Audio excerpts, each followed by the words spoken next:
Salut tout le monde, bienvenue dans cette vidéo. Alors aujourd'hui il fait un temps affreux, il pleut, il y a du vent, donc on peut pas filmer dehors. Et du coup j'ai décidé d'en profiter pour aborder un sujet que j'avais envie d'aborder depuis longtemps avec vous. C'est le sujet de l'argent, plus précisément de la YouTube monnaie, des partenariats et de tout cet ensemble de sujets qui gravitent autour de YouTube et qui nourrit tous les fantasmes. Alors déjà, je pense que je vais briser des rêves dans cette vidéo. Si vous êtes de ceux qui pensent qu'on devient riche en faisant des vidéos de jardinage sur YouTube, partez tout de suite. Je ne voudrais pas briser vos rêves.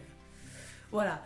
Donc, comment fonctionne l'argent avec YouTube, hein, puisque donc on nous accuse, nous autres youtubeurs, très régulièrement de vouloir faire le buzz pour gagner beaucoup d'argent, d'avoir toujours quelque chose à vendre, hein, que ce soit nos livres, oh, publicité, mon Dieu, que ce soit des abonnements, des machins, de l'affiliation, des partenariats, etc.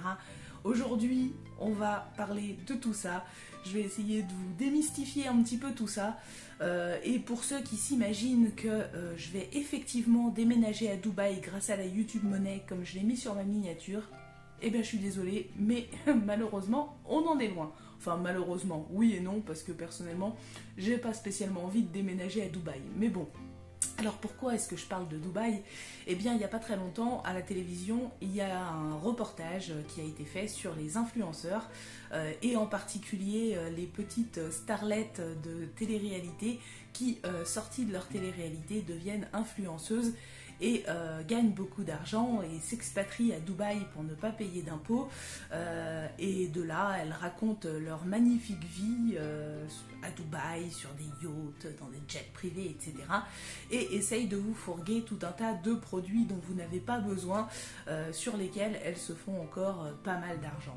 Alors on va redescendre tout de suite sur Terre. Ici sur cette chaîne, on est dans la thématique jardinage autonomie. Je ne vais pas vous faire un dessin, mais clairement ça brasse tout de suite beaucoup moins de cash que les petites starlettes siliconées qui se trémoussent en maillot de bain à Dubaï. Et oui, désolé, désolé, c'est moins glamour et tout de suite c'est moins vendeur. Alors nous autres terribles youtubeurs élites, selon l'expression consacrée, qui avons toujours quelque chose à vendre, et bien comment on gagne notre vie? Alors il y en a plein qui vont vous dire t'as qu'à avoir un vrai travail, hein, parce que faire des vidéos sur YouTube c'est pas un vrai travail. Ceux-là, je les invite à essayer par eux-mêmes de produire 2 vidéos par semaine avec le tournage, le montage, la réponse aux commentaires, la rédaction de la description, les mots-clés, les partages sur les réseaux sociaux, les réponses aux mails, aux sollicitations sur les réseaux sociaux, etc. Et vous viendrez me dire au bout de quelques temps à ce rythme si c'est pas un travail. Mais bon, là n'est pas la question. Comment gagnons-nous notre vie? Eh bien tout d'abord il y a la monétisation YouTube. La monétisation YouTube, c'est YouTube qui place des publicités sur nos vidéos et les créateurs reçoivent une partie de l'argent de ces publicités. Alors pendant un temps c'était pas mal la mode, ça l'est un peu moins maintenant parce que YouTube a décidé de diffuser des publicités y compris sur les chaînes qui n'étaient pas monétisées ou monétisables.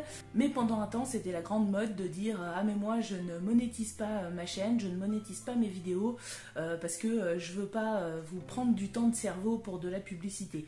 Alors ça je tiens à vous dire tout de suite que personnellement je considère que c'est vraiment de la mauvaise foi. Pour une simple et bonne raison, c'est que YouTube, c'est une plateforme qui vit grâce à la publicité.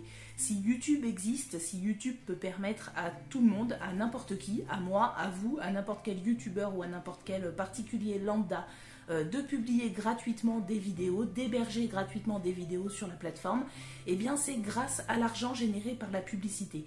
Donc en soi, que vous acceptiez ou non des publicités sur vos vidéos, vous cautionnez implicitement le système de cette plateforme qui fonctionne grâce à la publicité.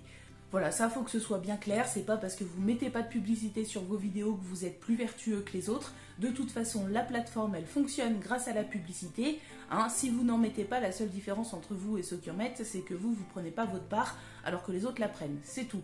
Hein, on va pas se mentir là-dessus. En attendant, si vous pouvez héberger gratuitement vos vidéos sans publicité, c'est parce qu'il y a d'autres créateurs qui acceptent eux de mettre de la publicité. Voilà, soyons bien clairs là-dessus. Donc il n'y a pas de créateurs vertueux et de créateurs non vertueux, hein, il y a simplement des gens qui ont décidé d'en vivre, d'en faire leur métier et d'autres non. Alors la monétisation, hein, donc la part de revenus générée par la publicité qui est reversée aux créateurs de vidéos, ça aussi ça génère pas mal de fantasmes, hein. Les gens s'imaginent qu'on est tous des squeezies avec des millions d'abonnés et qu'on ramasse des sommes à 5 chiffres tous les mois. Je vais vous le dire tout de suite, c'est pas comme ça que ça marche. Déjà parce que Squeezie, c'est une chaîne qui a des millions d'abonnés, même plusieurs dizaines de millions d'abonnés maintenant, je crois. Enfin, je sais pas hein, exactement, c'est pas le genre de chaîne que je suis. Mais bon, pour autant que je sache, moi par exemple sur ma chaîne, j'ai, je sais plus, quelque chose comme 50 000 abonnés, 50 000 et quelques, enfin bon, je sais plus exactement. Alors je sais que dit comme ça a pas l'air de grand chose, mais je vais vous le formuler autrement.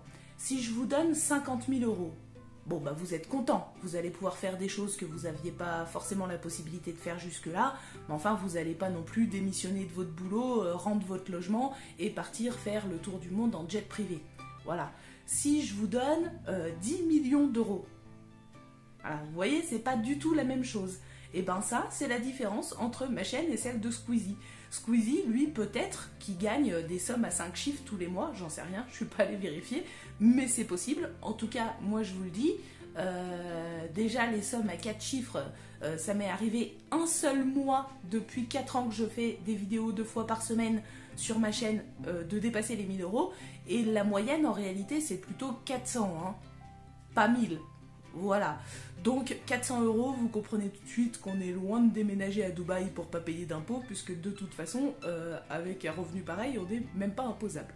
Voilà, donc ça c'est pour ce qui est des revenus YouTube. Alors, sur les revenus YouTube, il peut y avoir aussi tout ce qui est souscription. Donc ça, c'est le fait que les abonnés qui le souhaitent peuvent souscrire un petit abonnement payant pour soutenir leur créateur préféré. Certaines chaînes l'activent, d'autres non. Moi, c'est activé sur ma chaîne. Ceux qui le souhaitent peuvent cliquer sur le bouton rejoindre en page d'accueil de la chaîne et souscrire un petit abonnement payant pour souscrire la chaîne. Donc ça, il y a une partie de ces abonnements qui nous revient. Il y a aussi tout ce qui est super thanks, les trucs comme ça. C'est des tips que vous pouvez faire. Alors vous avez le petit bouton merci en dessous de chaque vidéo qui vous permet de faire un petit don, et quand c'est en live, eh bien vous pouvez le faire aussi via le chat, et le créateur reçoit, si je dis pas de bêtises, je crois que c'est 70% de ces petits tips, et le reste va à YouTube. Voilà. Donc ça c'est pour les revenus YouTube. Alors on est bien d'accord que là déjà on n'atteint même pas un SMIC. C'est juste, enfin voilà, par rapport au temps de travail consacré aux vidéos quand on en fait régulièrement, ce qui est mon cas, on n'est clairement pas payé, on va dire, en conséquence du travail fourni, hein. Soyons clairs là-dessus. Mais c'est pas grave, c'est pas le problème. Alors ensuite, les partenariats. Donc les partenariats, alors ça peut prendre plusieurs formes. La plupart du temps sur des petites chaînes, ah oui, parce que ça oui, il y a beaucoup de gens, quand ils parlent de ma chaîne, ils disent ah, les grosses chaînes de jardin. Oui, parce que dans notre thématique à nous, même les meilleurs d'entre nous, bah, ils dépassent pas plus de quelques centaines de milliers d'abonnés, hein. Vous voyez qu'on est loin des 10 millions, 12 millions, 15 millions des Squeezie et compagnie, hein. Là on en est très loin, donc à l'échelle de notre thématique, peut-être que ma chaîne est une grosse chaîne. En tout cas, à l'échelle de YouTube, elle est ridicule, elle est minuscule. C'est une goutte d'eau dans le désert. C'est pas ce qu'on appelle une grosse chaîne. Alors, pourquoi je vous disais ça? Oui, les partenariats. Donc, alors, la plupart du temps, sur les chaînes de la taille de la mienne, plus ou moins, on va vous proposer un produit qu'on va vous offrir, que vous allez tester, et puis vous allez produire une vidéo en disant ce que vous en pensez. En général, l'entreprise ou la marque vous fournit un petit code promo, comme ça c'est gagnant, gagnant, gagnant. La marque a un peu de visibilité, nous on teste un produit qui nous intéresse, et la communauté, si ça l'intéresse, bah, elle bénéficie d'une petite réduction, et en plus elle a un avis normalement objectif, hein, si on fait son travail correctement, sur le produit en question avant de l'acheter, et du coup tout le monde est content, c'est gagnant, gagnant, gagnant. Quelquefois, il peut y avoir un système d'affiliation, c'est-à-dire que le créateur de contenu, en guise de rémunération pour son travail, pour sa vidéo et pour la visibilité qu'il va donner au matériel ou au produit, eh bien, il va recevoir un pourcentage sur les ventes. Là encore, ne vous imaginez pas qu'on touche 50% des ventes, hein. Quand c'est le cas, en général, ça tourne plutôt autour de 5%, quelque chose comme ça. Voilà, donc ça c'est une possibilité. Et puis il y a aussi les fameux liens affiliés, notamment Amazon. Alors oui, je sais, Amazon c'est le mal, etc. Mais moi j'habite pas en centre-ville avec tous les magasins en bas de chez moi. J'habite à la campagne et quand je veux quelque chose d'un petit peu spécifique, je suis obligée de prendre ma voiture et d'aller en ville. Et quand je dis en ville, c'est pas la petite ville qui est à 10 km là où je vais faire mes courses au supermarché. Quand j'y vais, c'est la ville, c'est-à-dire qu'il faut que je fasse minimum 30-40 minutes de route pour y aller, en espérant que je vais trouver sur place ce dont j'ai besoin, qui sera la plupart du temps beaucoup plus cher que sur Amazon, et en plus j'aurai dépensé de l'essence. Par les temps qui courent, au prix de l'essence, honnêtement, quand on a la livraison gratuite, ça coûte moins cher de se faire livrer, surtout que le produit lui-même coûte souvent moins cher quand on commande sur Amazon que quand on va l'acheter dans un magasin. Alors peut-être que certains ont les moyens de faire les difficiles pour être plus éthiques, mais comme je vous l'ai dit, les revenus YouTube ne me permettent pas de faire la difficile, et j'essaye le plus souvent d'aller au moins cher et de limiter mes déplacements, d'une part parce que les déplacements c'est pas écologique et que l'essence ça coûte un rein. Donc voilà, alors je ne dis pas qu'il faut commander sur Amazon et que c'est bien de commander sur Amazon, je dis simplement que parfois c'est plus avantageux et qu'il faudrait peut-être arrêter de temps en temps de culpabiliser les gens là-dessus, parce qu'on n'habite pas tous avec tous les magasins à portée de main. Loin de là, les gens qui sont en pleine campagne comme nous, pour trouver quelque chose c'est la croix de la bannière, et s'il faut faire 1 heure de route ou 2 heures de route aller-retour pour aller se procurer ce dont on a besoin, et le plus souvent c'est quand même plus simple de le commander sur internet. Voilà, je suis désolée, mais c'est vrai, et plus écologique. Quoi qu'on en dise, parce qu'au final, les marchandises, quand c'est les mêmes, elles viennent du même endroit, elles sont fabriquées au même endroit. La seule différence, c'est que vous faites éventuellement marcher le commerce local en l'achetant sur place plutôt qu'en le commandant sur internet, mais enfin bon, vous y avez perdu au niveau du prix et au niveau de l'essence. Bref, c'est pas le sujet de la vidéo, donc les liens affiliés, je disais, eh bien c'est tout simplement que les gens qui ont un compte affilié sur Amazon peuvent mettre les liens sur leur site ou dans la description de leur vidéo quand ils veulent conseiller quelque chose qu'ils ont utilisé. Pour l'acheteur, c'est-à-dire le client, vous ou n'importe qui achète via ce lien, ça ne change rien, il paye exactement le même prix, mais Amazon reverse une petite commission. Alors là encore, c'est un pourcentage ridicule, hein, mais une petite commission au créateur, enfin à la personne qui a mis le lien sur son blog, sur son site, sur sa chaîne YouTube, etc. etc. Voilà, ça c'est l'affiliation. Après, il peut y avoir les vidéos rémunérées ou les partenariats rémunérés. C'est-à-dire une vidéo qui est sponsorisée par une entreprise ou une marque qui va payer pour que, en début de vidéo ou dans le courant de la vidéo, vous disiez cette vidéo est sponsorisée par machin, telle entreprise, telle marque, tel matériel, tel truc. Et donc là, la personne qui fait la vidéo est rémunérée. Personnellement, ça ne m'est jamais arrivé. Je ne l'ai jamais fait, mais je vous dirai après comment je fonctionne moi pour les partenariats. Pour l'instant, je vous explique les différences entre les uns et les autres. Ça peut aussi être un partenariat rémunéré où non seulement on vous fournit un produit ou un matériel à tester, mais en plus on vous paye pour faire une vidéo et parler de ce produit, le présenter, le montrer, etc. Voilà, donc en gros c'est plus ou moins comme ça que fonctionne la plupart des partenariats. Alors personnellement, il m'est arrivé rarement, parce que j'en fais quand même pas beaucoup, soyons honnêtes, mais il m'est arrivé 1 ou 2 fois d'avoir des gens qui me disent « Ah là là, encore de la pub, je me désabonne ». Alors personnellement, des partenariats en 2022, j'en ai fait 4. Le premier, c'était pour ma serre. Je rappelle, pour ceux qui ne suivaient pas la chaîne à l'époque, que ma serre cet hiver s'est effondrée sous le poids de la neige. Et honnêtement, j'étais bien contente qu'une entreprise me contacte, une entreprise française en plus, hein, qui est fabricante de matériel à la fois professionnel et aussi pour les particuliers, pour me proposer une serre que j'ai reçu en échange. J'ai fait une vidéo pour parler de cette serre, de ses caractéristiques et montrer le montage. Voilà, donc j'étais bien contente, ça m'a bien arrangé. Et si vous êtes honnête avec vous-même, je pense que dans ma situation, si vous aviez eu la même chance, vous auriez accepté aussi. C'est quelque chose dont j'avais besoin, j'en avais vraiment besoin, c'était pas pour le plaisir de recevoir un objet gratuit. Et ça m'a bien dépanné et j'étais bien contente et je suis très satisfaite de cette serre, donc je suis bien contente qu'on m'ait permis de la tester. Le deuxième que j'ai fait cette année, c'était pour le fameux téléphone robuste, téléphone de chantier. Là encore, je vous l'avais expliqué dans la vidéo que je vous ai fait au sujet de ce téléphone. Moi, je filme toutes mes vidéos avec mon téléphone. J'ai déjà bousillé 2 téléphones depuis que je fais des vidéos, en les faisant tomber sur des cailloux. Enfin, je filme dehors, je travaille dehors. Celui-là, qui filme en ce moment, j'ai dû le faire sécher à 2 reprises pendant une semaine parce que je l'avais dans la poche de la chemise devant et qu'il est tombé à 2 reprises dans l'abreuvoir des oies ou des poules. Donc c'était intéressant pour moi d'avoir un téléphone de chantier robuste qui ne se casse pas à chaque fois qu'il tombe par terre et étanche, qui n'a pas besoin de sécher ouvert et démonté pendant une semaine avant de pouvoir refonctionner si jamais il se trouve mouillé. Voilà, donc c'était utile pour moi et donc j'ai accepté ce partenariat et j'en suis bien contente parce que j'avais quelques doutes sur la qualité d'image vidéo de ce téléphone et au final ça a été une très bonne surprise.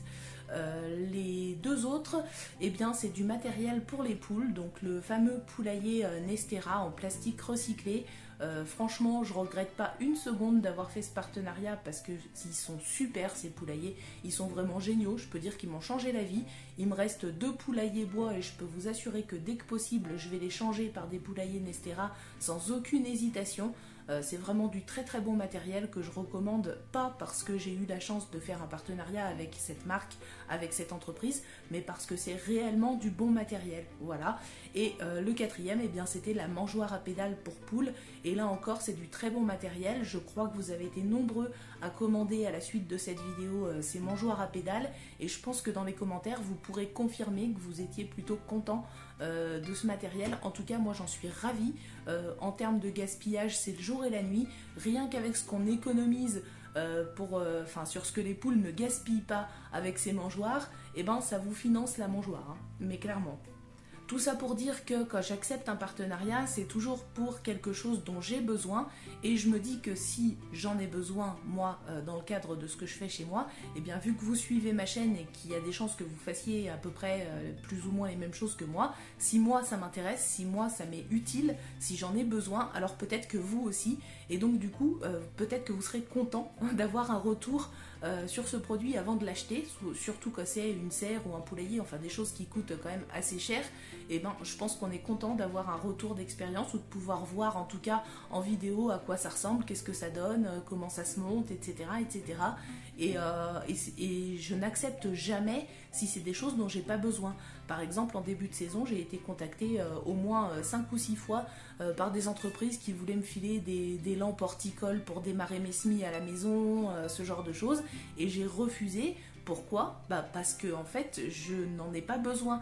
Je n'utilise pas d'éclairage artificiel pour démarrer mes semis en début de saison. Je fais partie de ceux qui disent que ce n'est pas nécessaire, que ce n'est pas indispensable, que dans la plupart des cas, on peut se débrouiller sans, et je ne vais pas accepter quelque chose qui va à l'encontre du discours que je tiens. On m'a aussi proposé des choses où j'ai pas donné suite. Par exemple, on m'a proposé une caméra de surveillance. Ça aurait pu m'être utile, vu ce qui m'est arrivé, vous vous souvenez, en 2021 avec mes ruches, malheureusement. Mais j'ai déjà des petites caméras de surveillance qui surveillent mes ruches. Alors certes, c'est pas la même qualité, certes, moi je suis allée au pas cher parce que, comme je vous l'ai dit, je ne vais pas déménager à Dubaï grâce à la YouTube Money, je ne roule pas sur l'or, mais mon système fonctionne, donc j'avais pas besoin d'avoir quelque chose de hyper high-tech, et donc je n'ai pas donné suite, je n'ai pas accepté de tester cette caméra de surveillance, parce que j'estimais que j'en avais pas besoin. Je fais partie de ceux qui estiment qu'on devrait surveiller notre consommation, essayer de réduire notre consommation et acheter des choses uniquement quand on en a réellement besoin. Et ça, c'est un principe que j'applique aussi sur les partenariats. Donc des partenariats, je pourrais en faire toutes les semaines hein, si je voulais, même à toutes les vidéos si je voulais. On n'arrête pas de me proposer des choses. J'en accepte très peu parce que j'accepte uniquement quand c'est quelque chose dont j'ai réellement besoin et qui m'intéresse réellement. Mon but n'est pas de stocker tout un tas de saloperies dans ma maison dont j'aurais même pas l'utilité ou que je n'aurais pas acheté si on ne me les avait pas offerts. Donc c'est la question en fait que je me pose à chaque fois qu'on me propose quelque chose. Est-ce que c'est quelque chose que j'aurais pu acheter si on ne me l'avait pas proposé? Et si la réponse est non, eh ben je ne donne pas suite. Bon, on va pas tergiverser là-dessus pendant je sais pas combien de temps. En tout cas, soyez sûr d'une chose, je vous dirai jamais ce produit-là, c'est super, etc. si je l'ai testé et que je l'ai trouvé pourri. Si je vous dis qu'il est bien, c'est parce que moi, je l'ai vraiment trouvé bien. Alors après, si vous l'achetez et que vous le trouvez nul, bah et voilà, on n'est pas tous pareils, on n'a pas tous les mêmes idées, on n'a pas tous les mêmes avis. Mais en tout cas, soyez sûr d'une chose, si je vous dis que moi, je l'ai apprécié, c'est que c'est vrai. C'est pas parce qu'on me l'a donné ou qu'on me l'a offert ou que c'est un partenariat. Ou qu'on m'a demandé de le dire. Voilà, donc ça c'était pour les partenariats. Et puis dernière chose, eh bien on va me dire, ah mais oui, mais t'as aussi écrit des livres. Alors là encore, il faut pas fantasmer sur les revenus issus d'un livre. C'est beaucoup de travail d'écrire un livre, hein. Je pense que beaucoup de gens s'imaginent que ça tombe du ciel comme ça. Hein, ou alors je sais pas, qu'on dicte ça à un dictaphone et qu'on envoie à l'éditeur et qu'il se débrouille avec. C'est pas comme ça que ça marche, hein. Un livre on l'écrit, donc même si on sait ce qu'on veut dire, etc., bah, c'est beaucoup de travail. Trier les photos aussi pour le livre, etc., c'est beaucoup de travail. Les relectures, les corrections, le travail avec l'éditeur, ça prend énormément de temps. Donc ne sous-estimez pas s'il vous plaît le travail qu'il y a derrière un livre, même si c'est juste un livre de youtubeur, comme j'ai pu l'entendre quelques fois. Donc déjà ça faut le savoir, que ce soit un livre de youtubeur ou un livre d'écrivain, de toute façon il y a du boulot derrière, le bouquin il s'est pas écrit tout seul, ça c'est la première chose. Deuxième chose concernant les revenus qu'on peut tirer d'un livre, là encore il faut vraiment arrêter de fantasmer, hein, le livre Un jardin nourricier, ok, c'est pas Harry Potter, d'accord? En termes de droit d'auteur, moi je suis pas J.K. Rowling, hein. Donc, s'il vous plaît, arrêtez de vous imaginer des choses et de croire que parce qu'on a la monétisation, que parce qu'on a écrit un bouquin et qu'on a fait 2-3 partenariats, eh bien, on est riche. Parce que c'est clairement pas le cas. Si on arrive à un SMIC avec ça, on est déjà bien content et c'est pas toujours le cas. Alors petit ajout de dernière minute au montage parce que je me rends compte que j'ai oublié de parler d'une source potentielle de revenus pour les créateurs de contenu. Cette source de revenus c'est Tipeee ou Utip ou toutes ces plateformes qui permettent en fait aux gens de faire des dons à leurs créateurs préférés pour les soutenir. Donc là j'en ai pas moi de Tipeee, j'en ai eu un il y a longtemps mais je l'ai supprimé il y a plusieurs années maintenant. Ça peut être intéressant pour ceux qui ne monétisent pas leurs vidéos parce qu'ils veulent pas de publicité sur leurs vidéos. Ou pour ceux qui ont des petites communautés et qui ne sont pas du coup en mesure de générer suffisamment de revenus pour en vivre. Donc voilà, sachez que ça existe, je n'en avais pas parlé dans la vidéo que j'ai enregistrée, donc je vous rajoute ça ici à titre d'information. Voilà, donc je sais que cette vidéo, ça sort un peu de l'ordinaire, hein, c'est pas le genre de choses dont on a l'habitude de parler sur la chaîne, mais je pense que de temps en temps, il faut en parler de tout ça, parce qu'il y a vraiment beaucoup de fantasmes autour de tout ça. Les gens ont l'air de s'imaginer qu'on gagne des fortunes, ou qu'on est toujours là en train d'essayer de faire de l'argent, ah là là, mais faut vraiment arrêter de fantasmer sur l'argent de YouTube, sur les partenariats, enfin voilà quoi. Et puis quand on dit ah ces youtubeurs ils ont toujours quelque chose à vendre, à un moment donné vous me faites rire, mais bon on n'oblige personne à acheter. Moi quand je vous parle de la mangeoire que j'ai testée, je vous dis que je l'ai testée, je vous dis ce que j'en ai pensé. Si ça vous intéresse, que vous pensez que c'est pertinent dans votre cas et que vous avez envie de l'acheter, vous l'achetez. Maintenant si vous n'avez pas envie de l'acheter ou que vous la trouvez trop chère ou que ça vous convient pas, bah vous l'achetez pas, hein. Je vais pas venir chez vous dire t'as pas acheté la mangeoire là? C'est pas gentil ça? Non quoi, je veux dire, vous faites ce que vous voulez, vous êtes libre d'acheter ou de ne pas acheter. Voilà, moi je me contente de vous dire, j'utilise ça, ça me va bien. Si je l'ai acheté, je vous le dis. Si c'est un partenariat, bah, de toute façon c'est indiqué sur la vidéo, c'est toujours indiqué sur la vidéo, c'est pas de la pub, je vous dis, je l'ai testé, voilà ce que j'en ai pensé. Si c'est nul, je vais vous dire c'est nul. Voilà, bon, bah jusqu'à présent, ça m'est jamais arrivé de tester quelque chose de nul, parce qu'en général, je choisis ce que je teste. Déjà, à la base, il y a une sélection, je teste pas n'importe quoi. Donc, effectivement, c'est très rare que j'ai du mal à en dire, parce que je choisis des choses qui me conviennent, qui me sont utiles, et dont j'ai réellement besoin. Donc, forcément, en général, je suis plutôt contente de les avoir, et je suis rarement déçue. Maintenant, voilà quoi. Après, il est toujours possible que vous achetiez la même chose et que ça vous convienne pas, mais ça, à un moment donné, moi je suis pas dans votre tête, je peux pas savoir si ça va correspondre à ce que vous voulez. Je vous dis simplement ce que moi j'en ai pensé. Voilà, donc c'était un petit topo sur cette question de l'argent sur YouTube. Qu'est-ce que c'est ces youtubeurs qui veulent tout le temps vous vendre plein de trucs?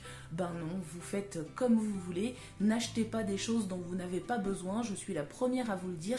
Gardez votre argent pour acheter des choses qui vous seront utiles, qui vont vous faire avancer dans votre projet ou qui vont vraiment vous faciliter la vie, hein, qui vont vous apporter quelque chose. Ne dépensez pas votre argent dans des bêtises qui vont pas vous servir.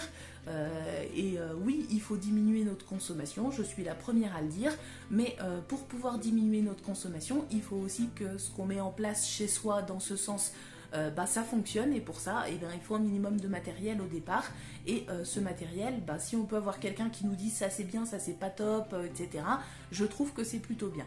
Maintenant, voilà, je suis désolée s'il y en a que ça irrite que de temps en temps, 4-5 fois par an, je fasse un partenariat pour tester des produits ou du matériel, le plus souvent du matériel d'ailleurs, mais je pense que je n'ai rien à me reprocher. Voilà, c'est tout pour aujourd'hui, j'espère que cette vidéo vous a quand même plu, même si elle était un petit peu particulière. Et puis je vous souhaite à tous une excellente semaine et je vous dis à très bientôt pour une prochaine vidéo.